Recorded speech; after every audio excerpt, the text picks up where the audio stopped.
personnes ont assisté hier soir à Chambéry au débat public sur le projet de loi du mariage pour tous et de la procréation médicalement assistée, des pour, des contre et des experts pour encadrer les échanges. Au final, c'est surtout la problématique de la filiation qui a dominé les discussions. Corinne Carrière et Anne Poyard.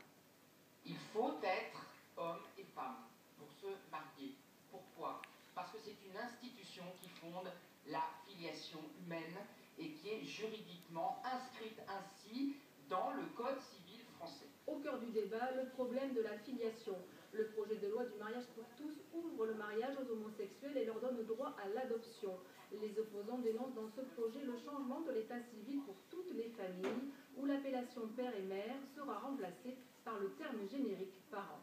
Un enfant sera considéré un être humain comme né de deux femmes ou bien de deux hommes. Donc au nom de l'égalité, il n'est pas possible qu'on crée une nouvelle catégorie d'êtres humains. L'enjeu ce soir, c'est pas du tout l'homosexualité qui est un fait, qui est une réalité, mais le risque irréversible d'un brouillage des généalogies et des statuts. La place de l'enfant a longuement été débattue. Pédiatres et avocats ont évoqué les conséquences juridiques et psychologiques du projet de loi Taubira. Le risque évoqué, l'enfant sujet deviendrait enfant objet. Les défenseurs du mariage pour tous étaient minoritaires dans la salle. Pour cette gynécologue engagée en faveur du projet, l'évolution des lois fait avancer les mentalités.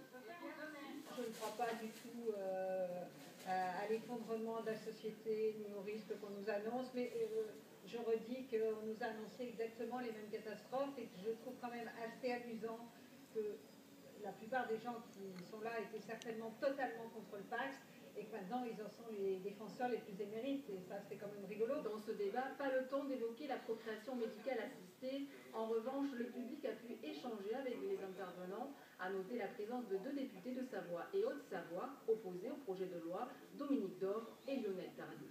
Dans le droit naturel, à partir du moment où on monte, on échafaude un projet de ce type. Je vais adopter avec mon conjoint, je veux pas que ce soit mon enfant, je veux que ce soit l'enfant d'un couple. Je suis contre la...